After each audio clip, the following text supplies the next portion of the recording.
Hürmetli vatandaşlık sene devamı. Bugünkü sağ 2019 yıl 3. ayının geçen 4. ayının 2. günü haftaga seyşembe. Mavzumunda Jungo harbiy aeroplanları Tayvan boğazının o'tir liniyasidan uçup yetip signal tarqatdi. Mavzuda xabar 4. ayının 2. günü Amerika ovozdan Xitoy tili programmasi e'lon qilindi. Xabar bunday boshlanadi. Washington Jungo'nun 2 tane harbiy aeroplanı 3. ayının 31. günü Tayvan boğazının o'tir liniyasidan uçup yetip Tayvan aeroplanları bilen 10 minut degedek tirkeşti. Tayvan'ın prezidenti Tsai Ing-wen derhal mundaq ko'rsatma berdi.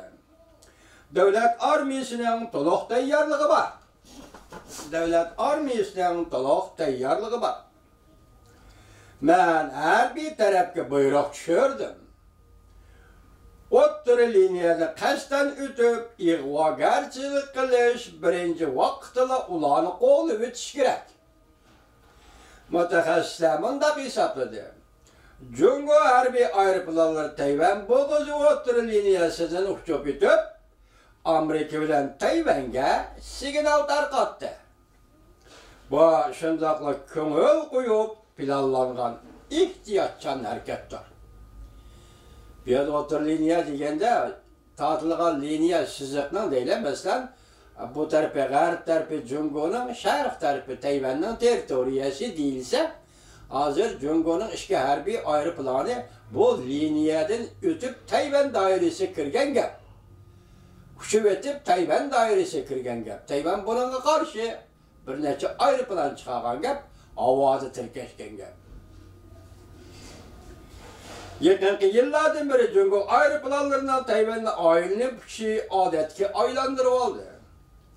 Lekin buning ichida Jungoning 2 tane kurash aeroplani Jan 11 belgilik aeroplanlar yakshanba kuni Tayvan bo'g'ozining o'tir liniyasidan uchib o'tdi.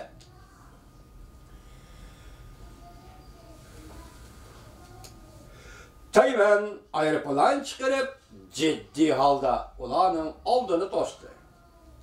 Ve Tayvan taraf aeroplanları soğuk orqali ularga buyruq tushirdi, chekininglar dedi.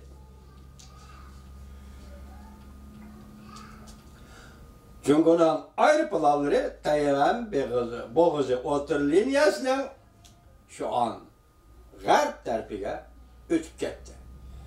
Tayvan aeroplanları soğuk orqali buyruq tushirdi. Jungoning aeroplanları o'tir liniyaning g'arb tarafi, yani Jungo tarafiga o'tib ketdi.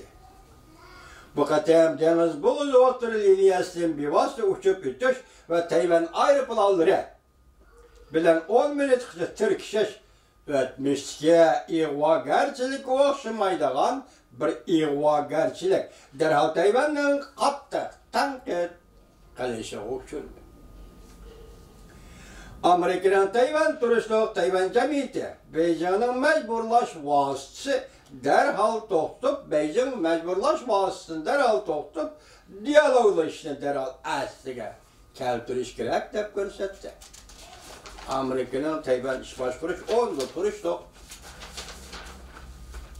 amaldori shunday ko'rsatdi. Endilikda yana shunday munosabatlik bir mavzu vatandoshim deydi. Jungo harbiy aeroplanlarının Tayvan bo'g'ozining o'tir liniyasi bilan uchib o'tganda Amerika Beijingning hozirgi holatni o'z oldiga o'zgartmasligi to'g'risida Jungo hukumatiga aydakchilik qildi. Ya'ni Amerika darhol bu harakatga javob qaytardi degan. Washington Jungoning kurash aeroplanlari yakshanba kuni odatga o'xshamaydigan bir ahvolda Tayvan bo'g'ozining o'tir liniyasidan uchib o'tganda Tayvanning qattiq inkosini qo'zg'adi. Prezident Trumpning davlat bexatarlik maslahatchisi John Bolton mundaq dedi. Bu jumlaga diqqat qiling vatandosh. John Bolton mundaq dedi. Jungoning harbiy ig'vogarchiligi Bak tunji qatam egizden chiqyapti bu gap Davlat Mudofaa Ministerining og'zidanmi emas, qaysi bir Amerika generallarining og'zidanmi emas. Bu gap tunji qatam Prezident Trumpning davlat ishlari bo'yicha, davlat bexatarligi bo'yicha maslahatchisi John Bolton apandi da'vatidagi nima deydi? Jungoning harbiy ig'vogarchiligi. Bu gap esingizda bo'lsin, hurmatli vatandosh. Tayvan xalqining qalbini tutib ololmaydi. O yana mundaq dedi. Tayvan munosabatlari qonuni va bizning va'dimiz sizlarga intayin aniq. Amerika Davlat Mudofaa Ministerligining bayonotchisi Warren haftaning birinchi kuni, ya'ni 4-oyning birinchi kuni Amerika ovoziga avatgan bir parcha bayonotida mundaq ko'rsatdi. Jungo hozirgi holatni o'z oldiga o'zgartmoqchi bo'lsa, ziyonliq bo'ladi. Rayonning muqimligiga foydasiz ziyon, zahmat yetkazganlikdir. Bir necha 10 yillik tinchlikqa zarar yetkazgan bo'ladi. O'xshash bir vaqt ichida Amerika Qo'shma Shtatlar Davlat Mahkamasi o'xshash mazmunda bayonot e'lon qilib, Amerika hukumatining Tayvan bo'g'izida yuz bergan yangi taraqqiyotga diqqat qilayotganligini oshkor. Hukumat organ va bo'limlarning birdek maydon qo'llanadiganligini bildirdi. Demak, Amerika hukumati ichida har qaysi bo'lim va organlarning Tayvanda yuz berayotgan bu taraqqiyotga diqqat qilayotganligini ham bu taraqqiyotga birdek maydon qo'llanadiganligini bildirdi. Mutaxassislar Amerika hukumatining maydoni ro'shan dedi.